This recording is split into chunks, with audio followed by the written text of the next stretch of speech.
चलते हैं श्रीमद् भागवत महापुराण। परीक्षित जी को रघुवंश का पूर्ण वर्णन करके भगवान सुखदेव जी ने सुनाया और कहा कि इस वंश के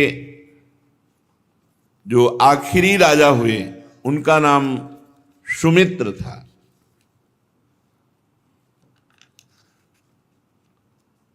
कुश का पुत्र जो भगवान के पुत्र थे, लवकुश, उनमें कुश का पुत्र हुआ आतिथ्य, और उसी वंश की पूर्णता महाराज सुमित्र से हुई और कलयुग के प्रारंभ में इस वंश का पूर्ण विश्राम हो गया। रघुवंश का सुमित्र के आगे कोई राजा नहीं हुआ। यहीं से इक्ष्वाकु वंश सुमित्र तक चला, कलयुग के प्रारंभ में इसका विश्राम हो गया। इक्ष्वाकु के पुत्र थे महाराज निमि। इन्होंने यज्ञ आरंभ किया और महर्षि वशिष्ठ जी को आचार्य के रूप में वरण किया। वशिष्ठ जी ने कहा, राजन, इंद्र अपने यज्ञ के लिए मुझे पहले ही वरण कर चुके हैं, उनका यज्ञ पूरा कराकर मैं तुम्हारा यज्ञ कराऊंगा, तब तक मेरी प्रतीक्षा करो। ये बात सुनकर राजा निमि बड़े ज्ञानी महात्मा थे। उन्होंने विचार किया कि कल का क्या भरोसा, प्राण रहे कि ना रहे, और वशिष्ठ जी इंद्र का यज्ञ कराने चले गए। परम ज्ञानी महात्मा निमि ने कि ये जीवन तो क्षणभंगुर है, कल के लिए भगवत कार्य नहीं रोकना चाहिए।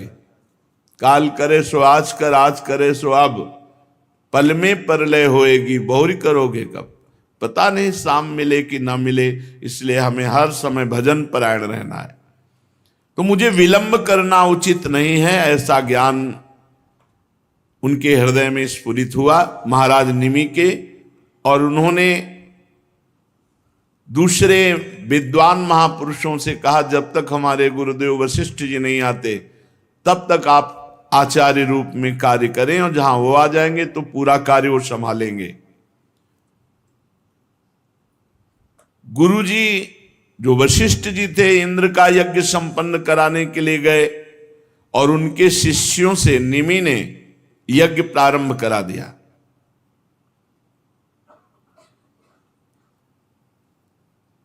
गुरु वशिष्ठ जी इंद्र का यज्ञ संपन्न करके जब लौटे तो देखा हमारे शिष्यों को आचार्य बनाकर यज्ञ, तो उन्होंने कहा, तुम बड़े ज्ञानी बनते हो, हमारा इंतजार नहीं कर सके, मैं शाप देता हूं, तुम्हें अपनी विचारशीलता और ज्ञान और पांडित्य का घमंड है, इसलिए अभी तुम्हारा शरीर पात हो जाए, शरीर छूट जाए।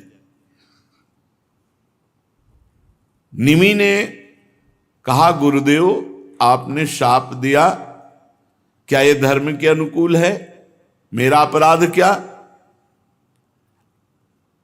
आपने व्यर्थ में शाप दिया, इसलिए लोभवश धर्म का आदर ना करके और गुरु होकर के व्यर्थ में शाप दे दिया, इसलिए आपका भी शरीर पात हो जाए, आपका भी शरीर छूट जाए। तो निमि महाराज तप और ज्ञान से संपन्न विदेहराज निमि, तत्काल लागू हुआ, गुरुदेव का भी शरीर पात हो गया, और गुरु वशिष्ठ जी भगवान के स्वरूप, तत्काल लागू हुआ, शिष्य का भी शरीर छूट गया। वशिष्ठ जी ने अपना शरीर त्याग कर मित्रा वरुण के द्वारा उर्वशी के गर्भ से जन्म ग्रहण किया।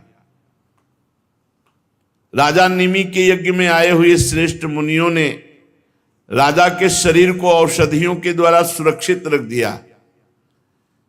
जब सत्रयाग की समाप्ति हुई तो देवता लोग आए, तब उन लोगों ने प्रार्थना की कि बिना अपराध के वशिष्ठ जी ने शाप दे दिया, इनका शरीर पूरा हो गया तो जीवित होना चाहिए महाराज निमि। तो उस समय देवताओं ने महाराज निमि की आत्मा से बात की तो उन्होंने कहा नहीं, मुझे अब देह बंधन स्वीकार नहीं, गुरुजी ने मुझे देह मुक्त कर दिया तो अब देह नहीं धारण करूंगा। विचारशील शरीर से प्यार नहीं करते, भगवान में प्यार करते हैं, आत्मस्वरूप भगवान में। आगे चलकर शरीर छूटना ही था, गुरुजी ने साफ दे दिया, जल्दी छूट गया, बड़ी कृपा हुई। अब मैं कभी शरीर धारण नहीं करूंगा, इस शरीर को कभी नहीं धारण करूंगा। जैसे जल में मछली के लिए सर्वत्र ही मृत्यु का अवसर है, ऐसे शरीरधारी को दुख ही दुख, समस्या ही समस्या, इसलिए मैं शरीर धारण नहीं करूंगा। देवताओं ने कहा तो आप कहां निवास करेंगे? तो कहा हर प्राणी के नेत्र में, वहां मैं विराजमान होकर भगवान का चिंतन करता रहूंगा। और मैं विराजमान हूं इसका परिचय है अपने आप पलक झपकना, ये इसे निमिष कहते हैं। महाराज निमि यहां वास करने लगे। पलक उठने और गिरने के अस्तित्व से मेरा पता चलेगा कि मैं विराजमान हूं। सबके नेत्रों में ज्ञान श्रोमणी विदेहराज निमि विराजमान है। इसके बाद उन महर्षियों ने सोचा कि बिना राजा के तो अराजकता फैल जाएगी, तो निमि के शरीर का मंत्रों के द्वारा मंथन किया तो एक कुमार उत्पन्न हुआ मुर्दे से। जैसे वेन के शरीर से भगवान पृथु का प्रादुर्भाव हुआ, ऐसे महाराज निमि के शरीर का जब मंत्रों के द्वारा मंथन हुआ तो जो पुत्र पैदा हुआ वो महाराज जनक थे। जनक जी निमि के मृत शरीर से, जिन्हें वैदेह विदेह कहा गया। वैदेह जनक और मिथिल, क्योंकि मंथन से हुए, उन्हीं के द्वारा बताई हुई मिथिलापुरी है। जनक जी बड़े महान हुए, उन्हीं से भगवत लीला का प्रकाश करने वाली वैदेही जानकी जी प्रकट हुई। उन्हीं के भाव से, उन्हीं के तप से, उन्हीं के भजन से।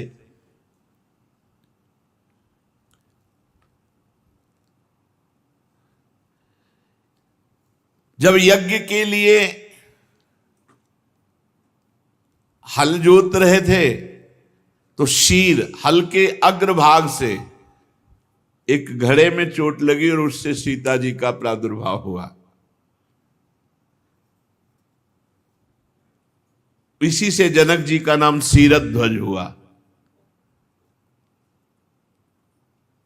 शीरध्वज के कुशध्वज, कुशध्वज के धर्मध्वज, धर्मध्वज के कृतध्वज और मितध्वज, कृतध्वज के केशिध्वज और मितध्वज के खांडिक हुए। परीक्षित, ये जितने महापुरुष हुए सब ब्रह्मबोध संपन्न ज्ञानी महात्मा, सब आत्मविद्या में बड़े प्रवीण आत्मज्ञानी।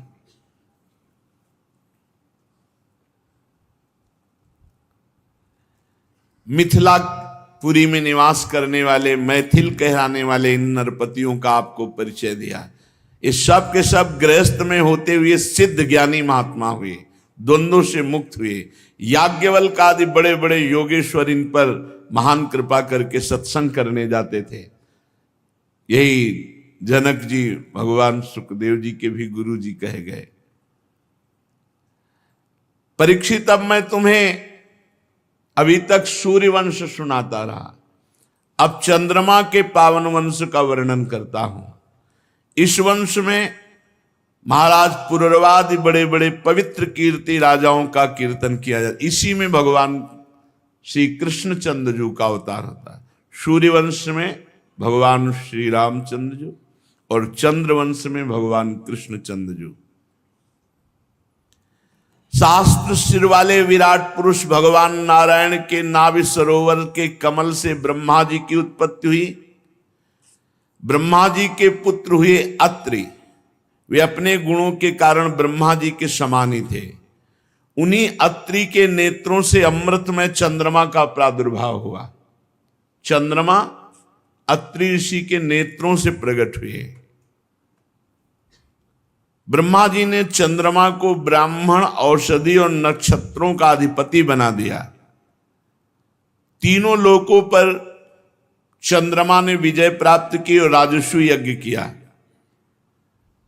पर बड़ा विचित्र है, अत्रि जैसे महापुरुष के नेत्रों से प्रकट होने वाले चंद्रमा जो ही तीनों लोकों पर विजय प्राप्त करके राजस्व यज्ञ की सफलता प्राप्त हुई तो एक घमंड बढ़ गया। चंद्रमा को घमंड बढ़ गया। को नरस जन्मा जगमाही प्रभुता पाहि जाहि मदना। यो भारी अपराध हो जाता है घमंड से, अभिमान से। बृहस्पति जी की पत्नी तारा बहुत सुंदर थी। देवगुरु बृहस्पति, बिल्कुल ऐसा नहीं करना चाहिए, लेकिन घमंडी चंद्रमा ने भारी अपराध कर दिया। देवगुरु बृहस्पति की पत्नी को लुभायमान करके और जो नहीं सोचा जा सकता वो कर दिया। बृहस्पति जी ने बहुत समझाया कि ये भारी महापाप है, अधर्म है, पर जब घमंड अभिमान हो जाता है तो उन्होंने गुरु की बात नहीं सुनी। किसी भी तरह से, किसी के भी समझाने से ना तारा चंद्रमा को छोड़ सके, ना चंद्रमा तारा को। बड़ी विचित्र बात है, बृहस्पति जी जैसे ज्ञानी की पत्नी होकर के चंद्रमा से आसक्त हो गई। और चंद्रमा इतना सब सुख व्यवस्था है, जब त्रिभुवन पति पद प्राप्त हुआ तो फिर गुरु की पत्नी, गुरु पत्नी गामी जैसा महत अपराध।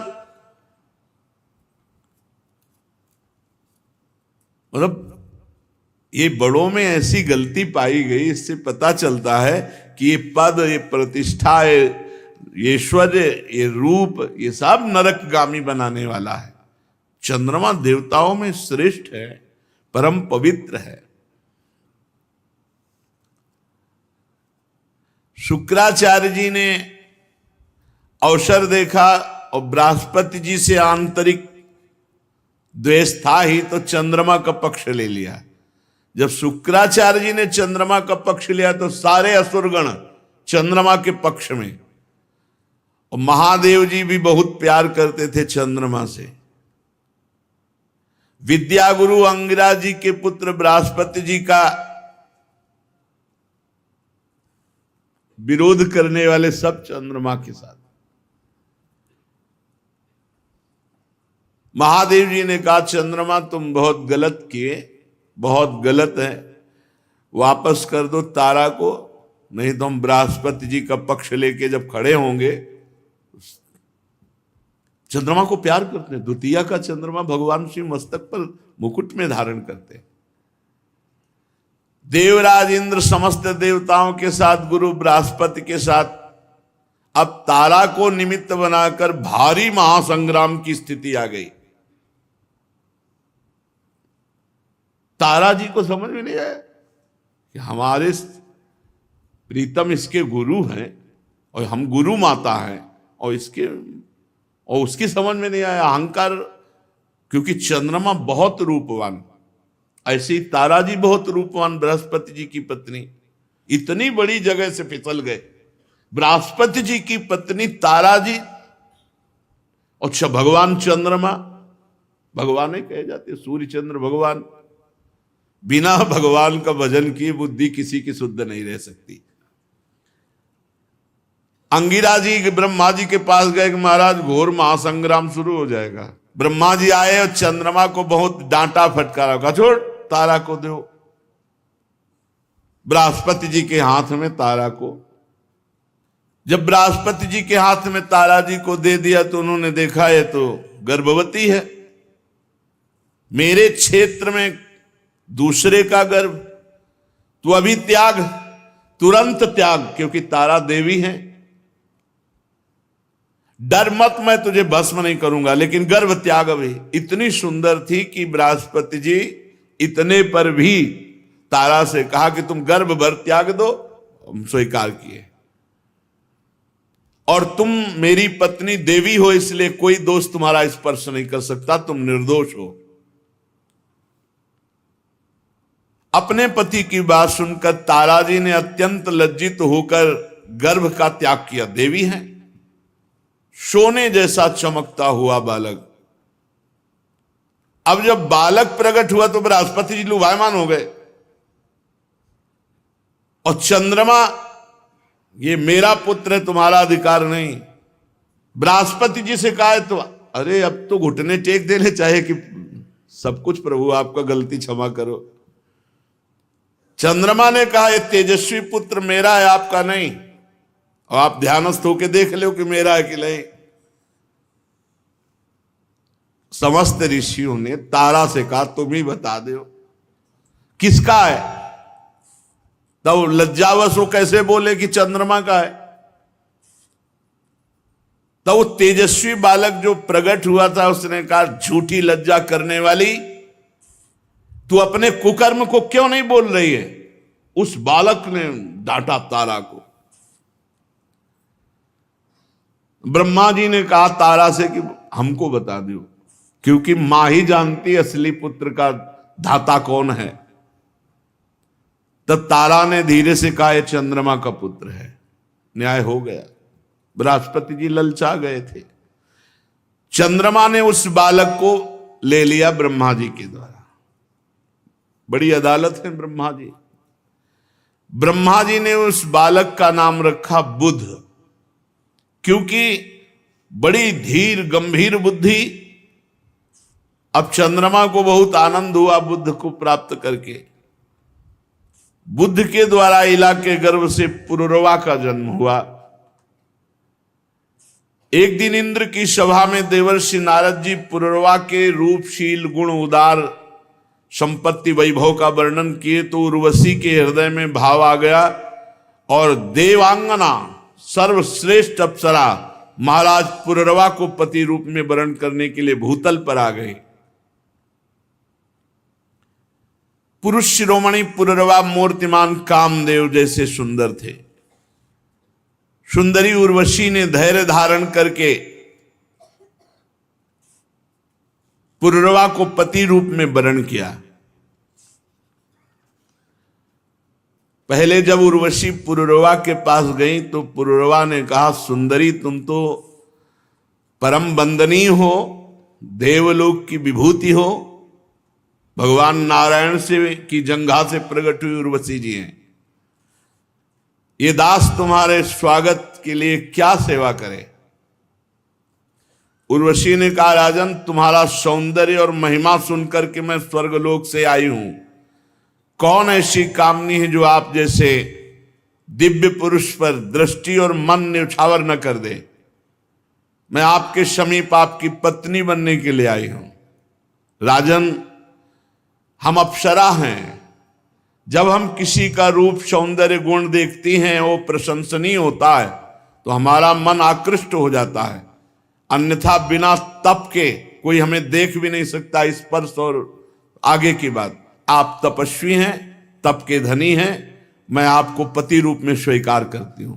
परंतु महाराज मेरी एक शर्त है, ये 2 भेड़ के बच्चे सौंपती हूं, इनकी रक्षा होनी चाहिए। जिस दिन इनका अपहरण हो जाएगा उस दिन आप हमें पकड़ नहीं पाओगे, अंतर ध्यान हो जाऊंगी।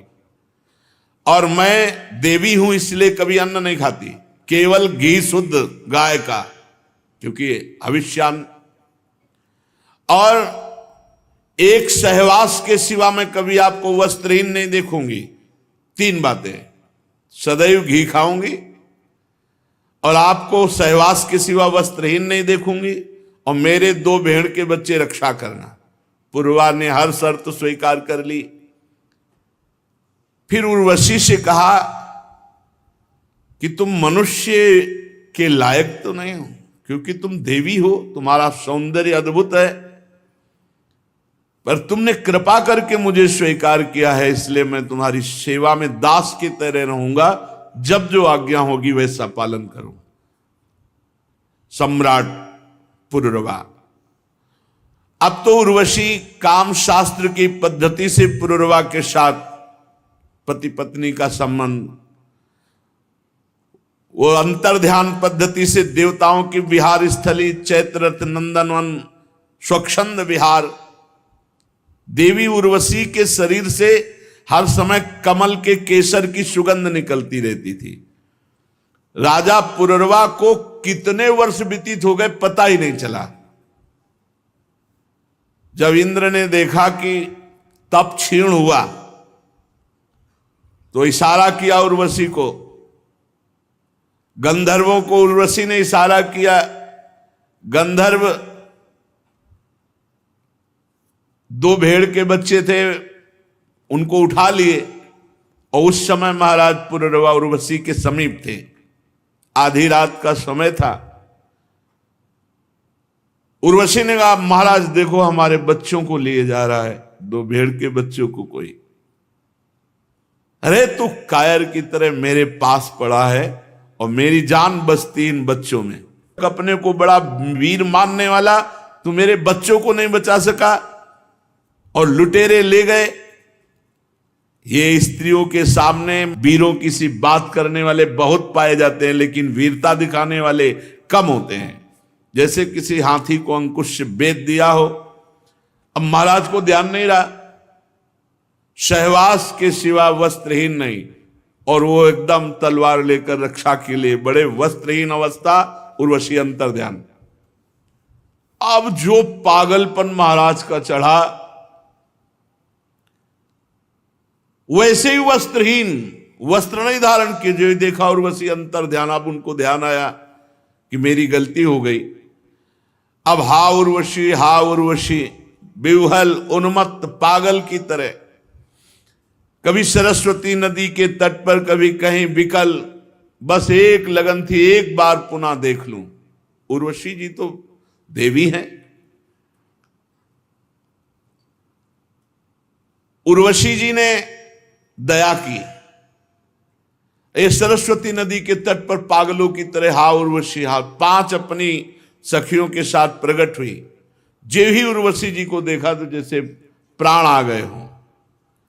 कहा, निष्ठुरे एक बार तो एक क्षण मेरे से बात कर लेने, मेरे प्राण व्याकुल। तो कहा, जाओ महाराज, मैं किसी की नहीं हूं मैं किसी की नहीं हूं। जब तप बढ़ता है तो उस तप को क्षीण करने के लिए मुझे भेजा जाता है। मेरा कोई पति नहीं, मेरा कोई मित्र नहीं, कोई मेरा कुछ अपना नहीं लगता है। महाराज के देवी, ये शरीर, ये चक्रवर्ती सम्राट तुम्हारा दास है, ऐसा मत कहो, नहीं अभी ये मर जाएगा और देखते देखते इसे भेड़िए और गीद खा जाएंगे। स्त्रियों हा करुणा क्रूरा दुर्मर्षा प्रिय साहसा। सुनो महाराज, हम वो स्त्री हैं जो बड़ी निर्दयी हैं, केवल प्यार का नाटक करती हैं। कितनों को, तपस्वियों को, कितनों को जो तप के धनी थे उनसे मिली, किसी की हुई क्या? क्रूरता मेरे स्वभाव में है। अगर मैं चिढ़ जाऊं तो अपने सुख के लिए बहुत से बड़ा साहस का काम कर सकती हूं। जो मैं स्वार्थ के वशीभूत होकर प्यार की बातें करती हूं, वही मैं उसकी हत्या भी कर सकती हूं। मुझ स्त्रियों के हृदय का सौहार्द तो केवल लुभावने मात्र का होता है। हे तुम्हारे जैसे भोले लोग झूठ मूठ हमारी मीठी मीठी बातों में फंसकर अपना दिल दे बैठते हैं, और हम तप क्षीण होने पर तुरंत उसको लात मार के त्याग दिया और नए पुरुष को स्वीकार किया। यहां तो तप है, देवी हैं। मृत्यु लोक में अगर अपने सुख से बढ़कर सुख मिलने वाला है, ये सुंदरता का घमंड, ये भोग ईश्वर की लालसा बहुत बड़े बड़े तक है। इसीलिए ब्रह्मा भी नमस्कार करते हैं जो भगवान का भजन करने वाले शरणागत भक्त हैं। फिर भी तुम धीरज धरो, राजराजेश्वर हो, घबराओ मत। तुम्हारी ऐसी ही लालसा है तो तुम्हारा विशुद्ध प्रेम देखकर हम तुम्हें एक वरदान देते हैं। साल में एक बार आएंगी और तुम्हें दर्शन दे के चली जाएंगी, साल में एक बार। राजा पुरुरवा से और उर्वशी से जो संतान हुई वो आगे इस चंद्र वंश को बढ़ाने वाली हुई।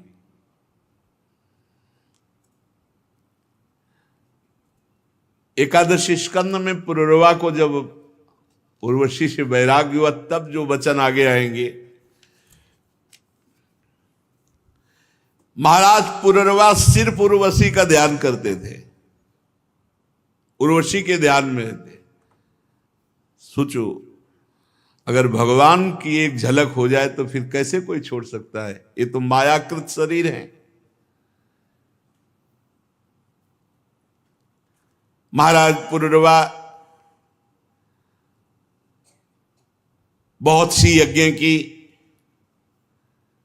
अग्नि देवता को रिझाया और उर्वशी लोक की इच्छा की, मैं उर्वशी से मिलूंगा यज्ञों के द्वारा, यजन करके। त्रेता के पूर्व सतयुग में एकमात्र प्रणव ही मंत्र था, ओम। इसी में वेद समाहित थे, सारे वेद इसी के अंतर्भूत थे। देवता एकमात्र भगवान नारायण, अग्नि भी तीन नहीं केवल एक ही, और वर्ण भी केवल एक हंस। त्रेता के प्रारंभ में पुरुरवा से ही वेदत्रयी और अग्नत्रयी का आविर्भाव हुआ। राजा पुरुरवा ने अग्नि को संतान रूप में स्वीकार करके उर्वशी लोक की प्राप्ति की। तपस्या साधना पूरे जीवन केवल उर्वशी के लिए। 6 पुत्र उर्वशी से प्रकट हुए महाराज पुरुरवा से, आयु, श्रुतायु, सत्यायु, रय, विजय और जय। श्रुतायु का पुत्र था वसुमान, सत्यायु का श्रुतंजय, रय का एक और जय का अमित, विजय का भीम, भीम का कांचन, कांचन का होत्र, होत्र का पुत्र जन्नु। ये वही जन्नु थे, ये तपपरायण थे और भगीरथ जी गंगा जी ले जा रहे थे। तो जे ही इनके आश्रमों तुम अंजुली बांधियो, गंगा जी को पी गए। अब भगीरथ ने कहा महाराज हमारे पुरखे तो ऐसे ही रह गए, आप तो पूरी गंगा जी पी गए, पूरी गंगा जी पी गए। तो बड़ी प्रार्थना की, तब जन्म ऋषि ने गंगा जी को, तो उनका जाह्नवी नाम पड़ा इसी से। अंजलि में लेकर के जैसे अगस्त जी समुद्र पी गए थे, ऐसे जन्नु जी गंगा जी पी गए थे। जन्नु का पुत्र था पुरु, पुरु का बलाक, बलाक का अजग, अजग का कुश। कुश के 4 पुत्र कुशाम्बु, तनयवश और कुशनाभ। इनमें से कुशाम्बुद के पुत्र हुए महात्मा गाधी, विश्वामित्र जी के वंश के। गाधी की कन्या का नाम था सत्यवती, बहुत ही सुंदर पवित्र स्वभाव वाली। तो ऋषि ने देखा गाधी की कन्या सत्यवती को, तो जाकर के गाधी जी से कहा कि अब मेरे मन में इच्छा हुई कि मैं गृहस्थी बनूं, तो आपकी पुत्री को देखकर मेरे मन में आया, तो आप मुझे दान कीजिए। ऋषि महात्मा ऐसी, अब वो ना तो नहीं कर सकते थे, सांप का भय है। तो उनका महाराज हमारी कन्या की एक शर्त है, 1000 ऐसे घोड़े लाके आप भेंट में दीजिए जिनका सारा शरीर श्वेत का हो, एक कान केवल श्याम वर्ण हो। 1000 घोड़े, क्योंकि उन्होंने सोचा कहां से लाएंगे ऋषि मुनि। गाधी जी की बात सुनी, ऋषिक मुनि ने ध्यान किया ऐसे घोड़े कहां है, तो पता चला वरुण जी के पास। तो सीधे वरुण जी के पास गए और आदेश किया 1000 घोड़े दे दो, उन्होंने तुरंत दे दिया। ऋषियों में बड़ी सामर्थ्य। अब तो कोई प्रश्न नहीं रह गया महाराज गाधी के, अब तो देना पड़ेगा। तो सत्यवती जी को ऋचिक मुनि के हाथ पाणी ग्रहण कराया। काफी समय हो गया, वो अपने ब्रह्म ध्यान में ही रहते, कभी वार्ता ही नहीं करते सत्यवती से। केवल मन आया था गृहस्थ धर्म में जाएंगे, पर इन महान सती साध्वियों की भी कि कभी उनकी साधना में कोई विघ्न नहीं। एक दिन गाधी जी की पत्नी ने कहा, तुझे पता नहीं तेरे पति कितने सामर्थ्यवान तपस्वी हैं, बात कर, मेरे भी कोई संतान नहीं तेरे सिवा और तेरे भी कोई संतान नहीं। दोनों ऋषि एक दिन जब ध्यान से उठे तो चरणों में गिर करके सत्यवती जी ने कहा कि हमें और हमारी मां को संतान की इच्छा है। महर्षि ऋषिक ने कहा ठीक है। एक चरु पकाया और चरु पका करके दो भागों में अलग अलग किया, एक चरु अपनी पत्नी के लिए और एक सास के लिए, और दोनों को अलग अलग बताया। सास को बट वृक्ष का आलिंगन करना और पत्नी को कहा पीपल वृक्ष का आलिंगन करना। सत्यवती की मां ने समझ लिया कि बाबा बहुत जोर का तपस्वी है, अपना संतान वाला चरु जरूर खास बनाया होगा। तो बेटी से कहा कि तुम हमारा चरु ले लो, हम तुम्हारा चरु लेते हैं। मोहवश ऐसा नहीं करना चाहिए था, पति का आज्ञा पालन करना चाहिए था, पर वो मोहवश ऐसा। जब खा पी के आलिंगन हो गया तो गर्भ, ऋषि मुनि ने कहा जैसा हमने कहा था वैसा ही किया। तो उन्होंने, सत्यवती जी ने हाथ जोड़कर कहा नहीं, त्रुटि हो गई, झूठ नहीं बोली। मां ने कहा कि आपने जो हमारे लिए चरु पकाया वो हमें दे दो, तो हमने मोहवशात दे दो। उन्होंने अनर्थ कर डाला। जानती हो तुम्हारा जो पुत्र होगा वो घोर लोगों को दंड देने में समर्थ और घोर स्वभाव का क्रोधी होगा, और तुम्हारा जो भाई होगा एक ब्रह्मवेत्ता ब्रह्म ऋषि होगा। तुम्हारी मां क्षत्रिय कुल से है, गाधी, और हम ब्रह्म ऋषि हैं। हमने अपनी संतान ब्रह्म ऋषि वो वहां होगी, और तुम्हारे घोर क्षत्रिय स्वभाव का दंड देने वाला नाक में गुस्सा। सत्यवती जी ने समझा था हमारे पति सर्व सामर्थ्यशाली है, तो ठीक समझती, चरण पकड़ लिए। एक ब्रह्म ऋषि की पत्नी के गर्भ से घोर क्षत्रिय स्वभाव वाला प्रकट होना निंदनीय है। भगवान भूल हो गई, आप कृपा करो। तब उन्होंने कहा चलो, पुत्र तो सौम्य ब्रह्म ऋषि होगा, लेकिन तुम्हारा पौत्र जो होगा वो घोर स्वभाव का होगा। सत्यवती के गर्भ से जो ब्रह्म ऋषि प्रकट हुए वो जमदग्नि जी नाम हुआ, और जो पौत्र रूप में प्रकट हुए भगवान परशुराम प्रकट हुए। सत्यवती जी जमदग्नि जी को प्रकट करके अब तपमय शरीर, इतना पति का प्रभाव कि उनका शरीर नदी रूप हो गया, कौशिकी नदी बन गया। रेणु ऋषि की कन्या रेणुका से जमदग्नि जी का पाणी ग्रहण संस्कार हुआ, और रेणुका के गर्भ से जमदग्नि जी के वसुमान आदि कई पुत्र हुए, और सबसे छोटे पुत्र भगवान परशुराम जी। और उधर गाधी तनय भगवान विश्वामित्र जी, जो चरु सासु ने पाया था उससे विश्वामित्र जी प्रकट हुए, महान ब्रह्म ऋषि, महान तपस्या से युक्त। परीक्षित कहते हैं कि है वंश का अंत करने के लिए स्वयं भगवान ने परशुराम के रूप में अवतार ग्रहण किया। 21 बार क्षत्रियों का विनाश किया पूरे विश्व के। राजा परीक्षित ने पूछा, प्रभु क्या अपराध हो गया क्षत्रियों से कि भगवान परशुराम जी ने 21 बार घूम घूम करके पूरे भूमंडल से क्षत्रियों का विनाश किया?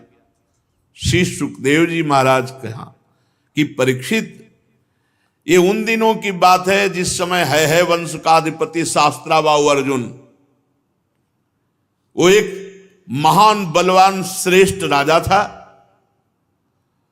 और खास बात उसने दत्तात्रेय जी को प्रसन्न कर लिया था, अवधूत शिरोमणि दत्तात्रेय जी, और उनसे 1000 भुजाएं, कभी शत्रु से युद्ध में पराजित ना होना, कभी कोई ऐश्वर्य की कमी ना होना, जो इच्छा करे वो प्राप्त हो जाना, ये सब वरदान प्राप्त किए थे भगवान दत्तात्रेय जी से। अब अबाध बल, अतुल संपत्ति, तेजस्विता, वीर कीर्ति, शारीरिक बल, सब कुछ दत्तात्रेय जी से प्राप्त हो गया था। एक तरह से वो महायोगेश्वर खुद बन गया था दत्तात्रेय जी की कृपा से। शास्त्राबाहु अर्जुन वो ऐसी सिद्धियां जान गया था कि सूक्ष्म से सूक्ष्म, स्थूल से स्थूल वो शरीर धारण कर लेता। बड़ी सिद्धियां उसकी, वो वायु की तरह कहीं भी पहुंच जाता। ऐसी सिद्धियां दत्तात्रेय जी से प्राप्त की।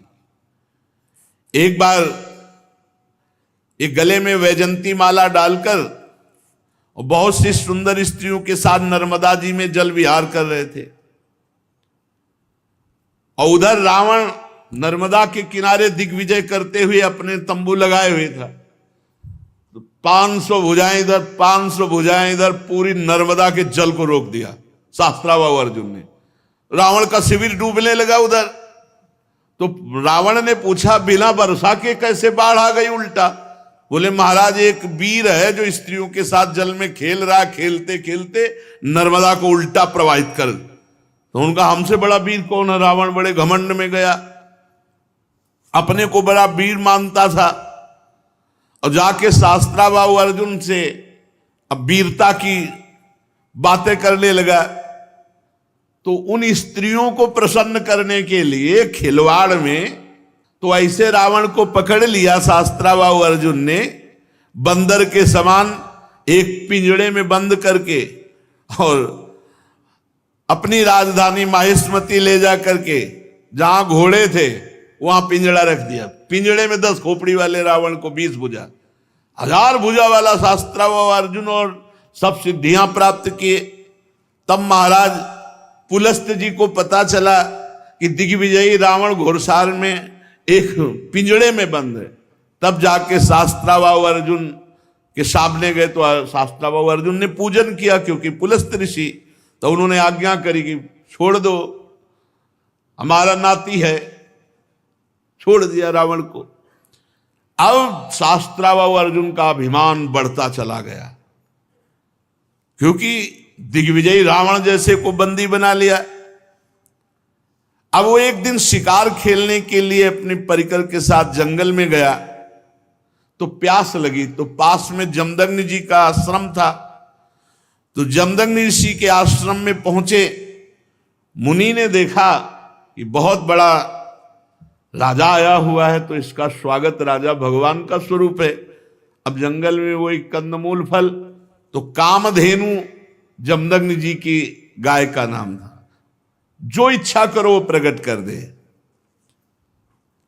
अब मंत्री, सेना और राजा का स्वागत करना है, तो वैसे ही सेवक, वैसे ही सामग्री, सब व्यवस्था। शास्त्राबाहु अर्जुन ने कहा कि बाबा जी के पास ऐसी व्यवस्था कहां से हो सकती है कि इतने सैनिक, इतने सेवक, इतनी धातुओं के पात्र और भोजन सब। बोले, कहीं कोई रसोईया नहीं, सब एक गाय का चमत्कार है। बोले, ऐसी गाय तो हमारे पास होनी चाहिए, संत के पास क्या। अब जमदग्नि मुनि का ऐश्वर्य कामधेनु से था, तो चिढ़ गया शास्त्राबाहु, जबकि प्रसन्न होना चाहिए कि इतना बढ़िया स्वागत किया। और उसने आदेश किया जमदग्नि ऋषि से कि कामधेनु हमारे सैनिकों को दे दो। जमदग्नि जी ने कहा, नहीं, ये तो यज्ञ के हविष्यान्न के लिए, अतिथि सेवा के लिए है। तो कहा, मैं एक बार केवल कहता हूं, दोबारा छीन लेता हूं। शास्त्राबाहु अर्जुन ने आदेश किया, कामधेनु को बंदी बनाकर ले चलो। अब कामधेनु डकराती हुई बलपूर्वक शास्त्राबाहु अर्जुन महिष्मतीपुरी ले गए। जब शाम के परशुराम जी आए तो आश्रम सब उजड़ा हुआ।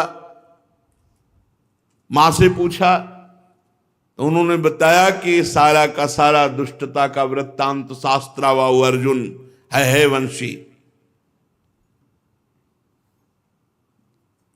भयंकर फरसात हाथ में लिए हुए परशुराम जी जैसे किसी महामत वाले सिंह को कोई दबा नहीं सकता, ऐसे गरजते हुए माहिष्मतीपुरी गए। अभी वो मस्ती में था कि प्रवेश ही नहीं कर पाया था कि भगवान परशुराम जी पहुंच गए।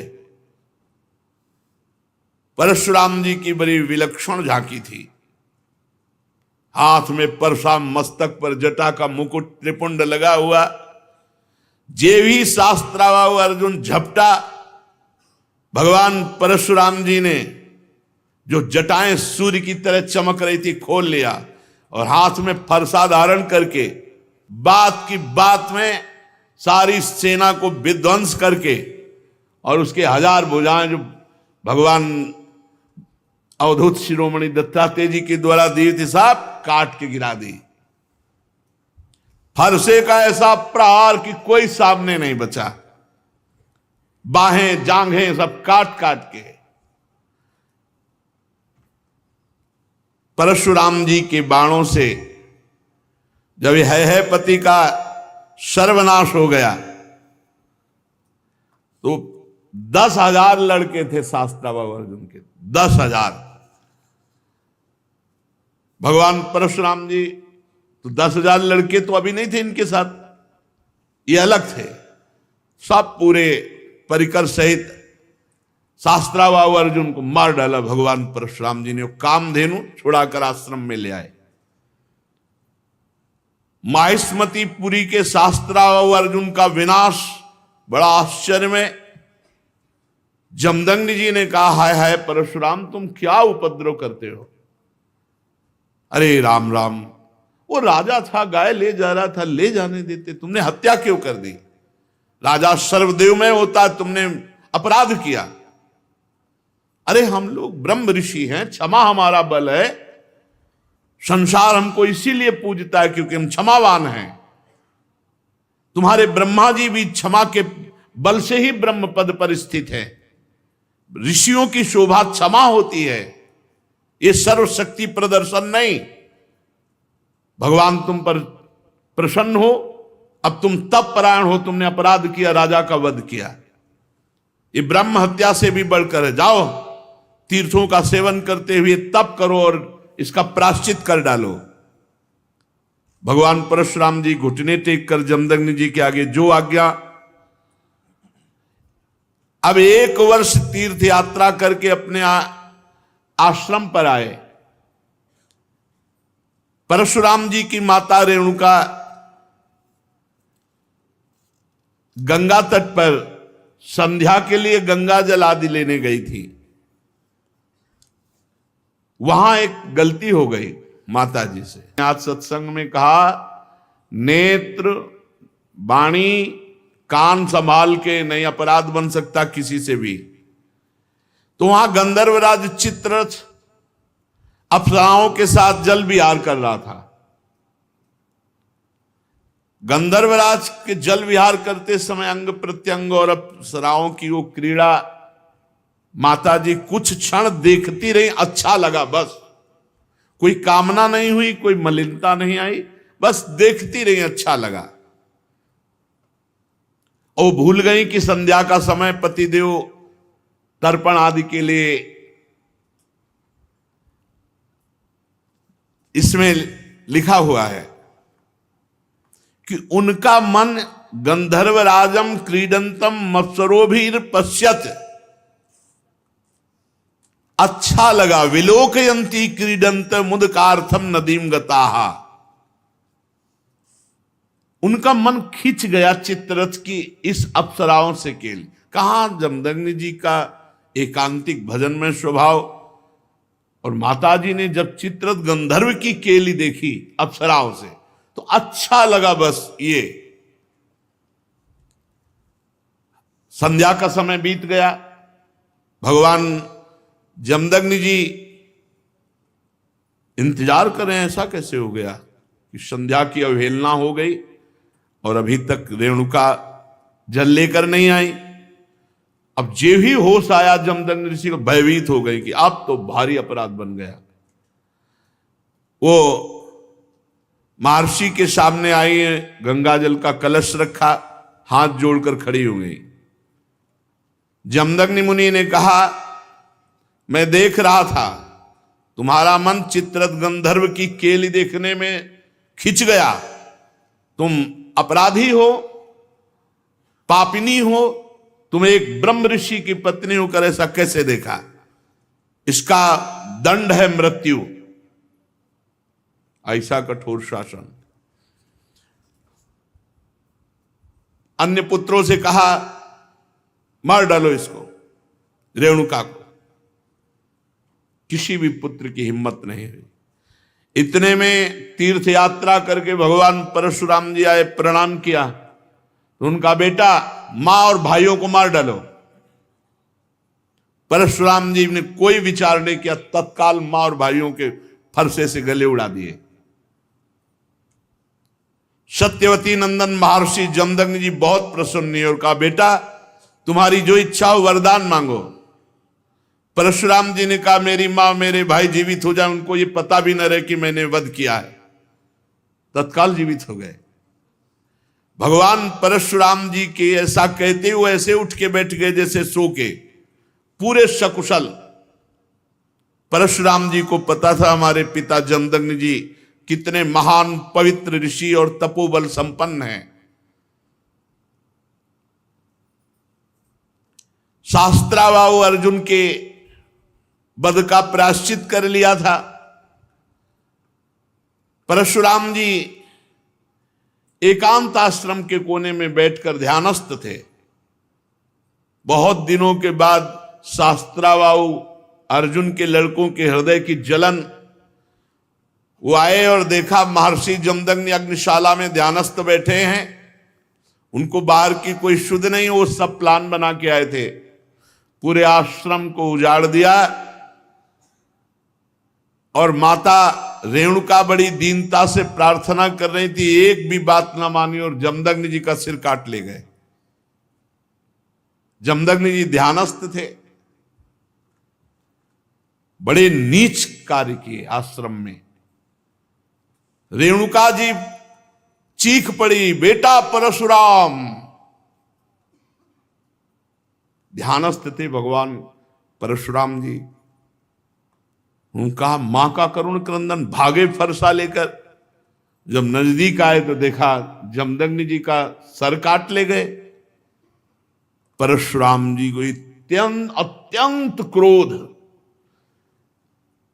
माता से कहा कि विलाप मत करो, वीर पुत्रों की मां विलाप नहीं करती।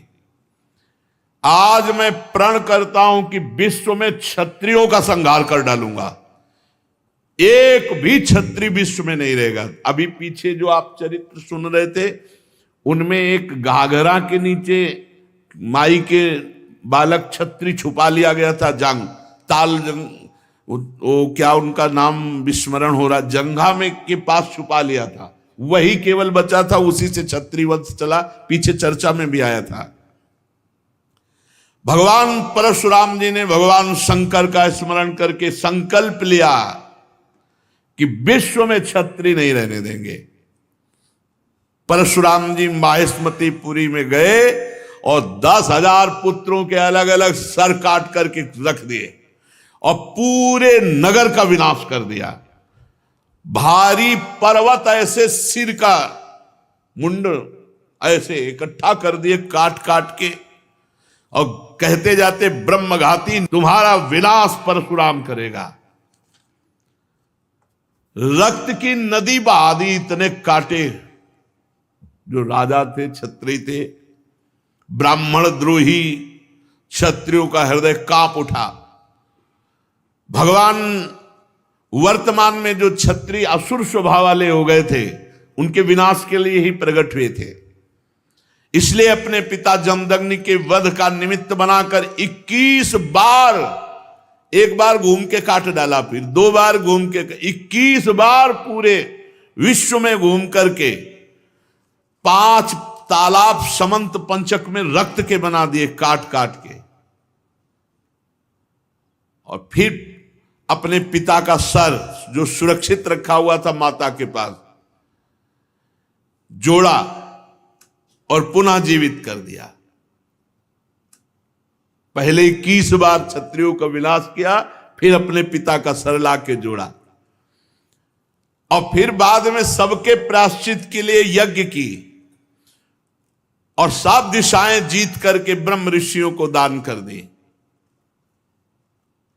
इसके बाद यज्ञांत स्नान किया और समस्त पापों से मुक्त होकर मेघ रहित सूर्य के समान तेजस्वी परशुराम जी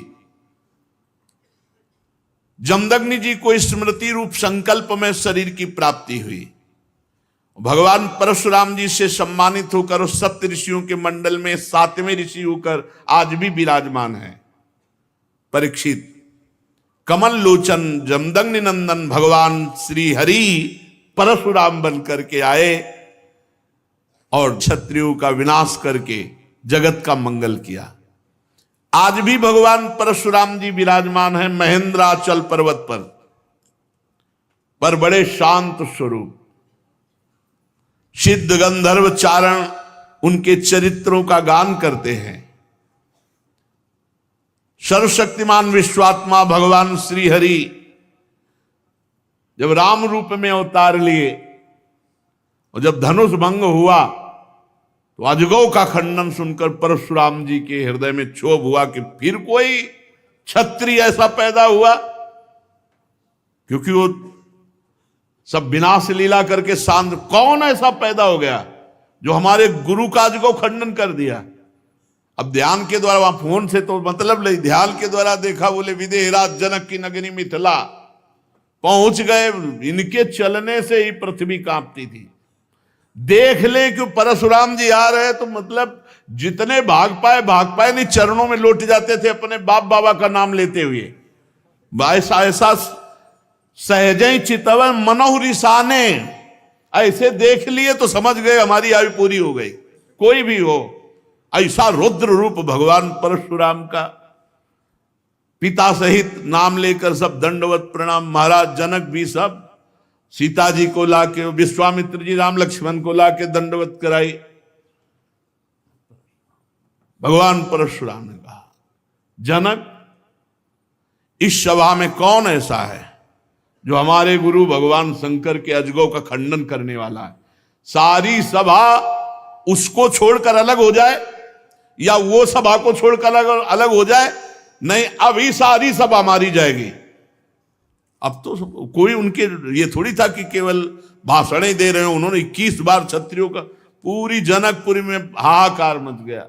जानकी जी को एकांत लेकर उनकी माता रोने लगी, सब बन गया था बिगड़ गया, नहीं तो बढ़िया बन गया था। अजगौ खंडन हो गया, राम जी के साथ सिया जी का ब्याह हुआ। बाहर उलरे चलाए दे रहे थे परशुराम जी। लक्ष्मण जी ने कहा, महाराज थोड़ा शांति धारण करो। शांति, ऋषि का स्वरूप शांत, घोर वेश धारण किए हुए हो, कैसे बार बार, ये ऋषियों की मर्यादा। अरे ये किसका लड़का है, हमको समझा रहा है। परशुराम जी हमको समझा रहा है, हमारा गीत न विश्वामित्र जी का बता दो हम कौन है। अरे लक्ष्मण जी ने कहा, गुरु जी के बताने की जरूरत नहीं, आप कई बार बता चुके हो। आपने तो अपने मुख से कई बार बताया कि आपने फरसा से क्षत्रियों को काटा, ये वो खूब बता चुके हो। महाराज यहां कुमण बतिया को नाही, जे तर्जनी देख मर जाही। ये बार बार उलरो मत, गुस्सा मत दिखाओ। यहां कुम्हड़ा की बतिया नहीं कि तुम्हारी तर्जनी उंगली देखने से हम, महाराज हम रघुवंशी हैं। जहां परशुराम जी का क्रोध बढ़ता वहां राम जी आगे आ जाते, हाथ जोड़कर विनय करने लगते। तब उन्होंने कहा, पहला फरसा तुम्हारे चलेगा। राम जी से कहा कि पहला, क्योंकि जब हमको क्रोध आता है, ये छोटा राजकुमार क्रोध दिलाता है, इसको तो समझाते नहीं और हमसे विनय करते हो, और हमें लगता है कि तुम ही ने अजगौ खंडन किया है। राम जी ने कहा, हाँ आपका कोई दास, निज दास, वही ऐसा करने के साहस कर सकता है। अरे दास तो सेवा करता है, स्वामी के प्रति अपराध नहीं करता है। बहुत क्रोधित होकर के तब उन्होंने कहा परशुराम जी से, सावधान, अभय होए जो तुम्हें डराई। पहली बात तो जो आपसे डर जाता है वो अभय हो जाता है, क्योंकि आपका स्वरूप ऐसा है। और दूसरी बात हम आपको बता रहे हैं, हम रघुवंशी हैं। काल भी सामने ललकार दे तो कदम पीछे नहीं हटाते। भगवान श्री राम के गंभीर वचन जे ही कान में पड़े, आंख में आंख मिलाई तो थर्रा गए परशुराम जी, और कहा एक हमारा संशय निवृत्त करो, इस धनुष पे प्रत्यंचा चढ़ा दो। बस मेरे हृदय में कुछ संशय हो गया। ऐसे ही जे ही लेने को हुए से धनुष आ गया, खिलवाड़ में चाप चढ़ा दी। तो उनका भगवान श्री हरि के सारंग धनुष पर चाप केवल श्री हरि चढ़ा सकते हैं। आप श्री हरि हैं, आप हमारे भगवान हैं, और भगवान के चरणों में झुके। और उस दिन जो चाप चढ़ा तो भगवान श्री राम ने कहा आपकी आयु को नष्ट कर दे या आपके तप को नष्ट कर दे, क्योंकि बाण व्यर्थ नहीं जाएगा। तो उनका प्रभु हम तो आपके आश्रित हैं, तप को नष्ट कर दीजिए जिसे हम पुनः कर सकते हैं, लेकिन आयु और अंतर ध्यान शक्ति आदि को नाश मत कीजिए। भगवान ने परशुराम जी के तप को लक्ष्य बनाकर बेधा। उस दिन से आज भी शांत स्वभाव से बिना किसी को मारे काटे भगवान महेंद्राचल पर्वत पर विराजमान है। बड़े बड़े सिद्ध गंधर्व भगवान के चरित्र का गान करते हैं। महाराज गाधी के पुत्र हुए प्रज्वलित अग्नि के समान तेजस्वी विश्वामित्र जी, ये होने थे जमदग्नि जी के जगह, लेकिन उल्टा हो गया था। तो विश्वामित्र जी ये जन्मे तो क्षत्रिय कुल में, लेकिन तपोबल और ब्रह्म तेज संपन्न होकर ब्रह्म ऋषि बने। विश्वामित्र जी के 100 पुत्र हुए, उनमें बिचले पुत्र का नाम था मधुच्छंदा, इसलिए सभी पुत्र मधुच्छंदा के नाम से विख्यात हुए। विश्वामित्र जी ने भृगुवंशी अजिगर्त के पुत्र अपने भांजे सुनासेप को, जिसका एक नाम देवरात था, पुत्र रूप में स्वीकार कर लिया और पुत्रों से कहा तुम लोग इसे अपना बड़ा भाई मानो। ये वही प्रसिद्ध भृगुवंशी सुनासेप था जिसे हरिश्चंद्र के यज्ञ में यज्ञ पशु के रूप में मोल लेकर लाया गया था। विश्वामित्र जी ने प्रजापति वरुण आदि देवताओं की स्तुति करके उसे पास बंधन से छुड़ा लिया। देवताओं के यज्ञ में यही सुनासेप देवताओं द्वारा विश्वामित्र जी को दिया गया, इसलिए देवरात, देवई ही राता तो देवरात। गादी वंश में महान तपस्वी देवरात के नाम से विख्यात हुए। जिन विश्वामित्र जी के पुत्रों ने सुनासेप को बड़ा भाई मानने से इनकार कर दिया, तो विश्वामित्र जी ने क्रोधित होकर शाप दे दिया, जाओ तुम सब म्लेच्छ हो जाओ। तो वही उन्हीं से म्लेच्छों की उत्पत्ति हुई। 49 भाई अलग अलग म्लेच्छ हो गए। तब विश्वामित्र जी ने बिचले पुत्र मधुच्छंदसा से अपने से छोटे 50 भाइयों के लिए आज्ञा की कि इनको धर्म पूर्वक चलाओ, सुनासेप को बड़ा भाई स्वीकार करो। विश्वामित्र जी की आज्ञा का पुत्रों ने जो पालन किया वो उनके कुल में बड़े प्रशंसनीय और धन्य हुए। सुनासेप अन्य गोत्र का तो भी आदेश किया विश्वामित्र जी ने कि मेरे ही गोत्र का माना जाएगा। विश्वामित्र जी के अष्टक, हारित, जय, कृतुमान आदि भी पुत्र हुए। इस प्रकार विश्वामित्र जी की संतानों में कौशिक गोत्र में कई भेद हो गए। छत्रवृत, रजी, ये भगवान श्री कृष्ण जिस वंश में अवतार लेते हैं, इन्हीं राजाओं का वर्णन हो रहा है पूर्व में। शेष चर्चा आगे। श्री राधा वल्लभ लाल की जय।